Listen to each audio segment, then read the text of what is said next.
Dhaka reporters ইউনিটিতে মঞ্চ ৭১ নামে সংগঠনের অনুষ্ঠান থেকে সাবেক মন্ত্রী লতিফ সিদ্দিকী সহ অন্যদের গ্রেপ্তারের ঘটনায় কেউ কেউ উষ্মা প্রকাশ করেছেন। তবে এই অসন্তোষের বিরুদ্ধে এবার নতুন প্রশ্ন উত্থাপন করেছেন সিনিয়র সাংবাদিক ও রাজনীতি বিশ্লেষক মুজতবা খন্দকার।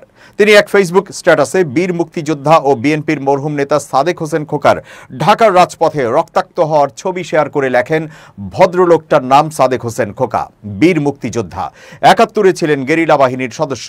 ঢাকা মহানগরে পাক বাহিনীকে বিভ্রান্ত করে নাস্তানুবুদ করেছিল যে বাহিনী, সেই ক্র্যাক প্ল্যাটুনের অন্যতম সদস্য ছিলেন আমাদের খোকা ভাই। হাসিনাকে বিপুল ভোটে হারিয়ে ঢাকা ৭ আসনের এমপি ছিলেন অবিভক্ত ঢাকার সবশেষ মেয়র। ২০১১ সালের ৪ ডিসেম্বর বিএনপির হরতাল চলাকালে জগন্নাথ বিশ্ববিদ্যালয়ের ছাত্রলীগ খোকা ভাইয়ের উপর নৃশংস হামলা চালায়, তিনি রক্তাক্ত হন।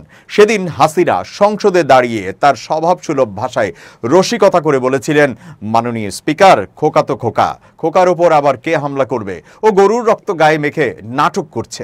সেদিন হাসিনার এমন নির্মম রসিকতার নিন্দা জানায়নি কেউ।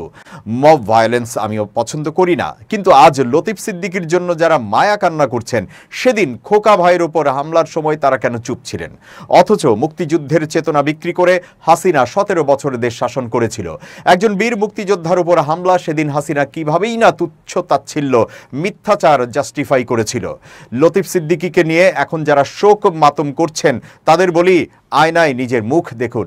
আমি আবার বলছি, এরকম ভায়োলেন্স আমিও পছন্দ করি না, এটা শেষ হওয়া উচিত। কিন্তু তাই বলে জুলাই ঘা এখনো শুকায়নি। এখনই মঞ্চ ৭১-এর নামে হাসিনা লীগকে পুনর্বাসনের জন্য এত মরিয়া হলে কিভাবে হবে? সাপমোচন না করেই সবকিছু ফের স্বাভাবিক হোক চাইবেন, এটা কি সম্ভব? ৭৫ সালে মুজিব খুন হবার পর জাতির কাছে বাপের ভুলের ক্ষমা চেয়ে হাসিনার ক্ষমতায় আসতে লেগেছিল ২৫ বছর। জাতি একবার ক্ষমা করে দেখেছে, বারবার ক্ষমা? কে চায় খাল কেটে কুমির আনতে?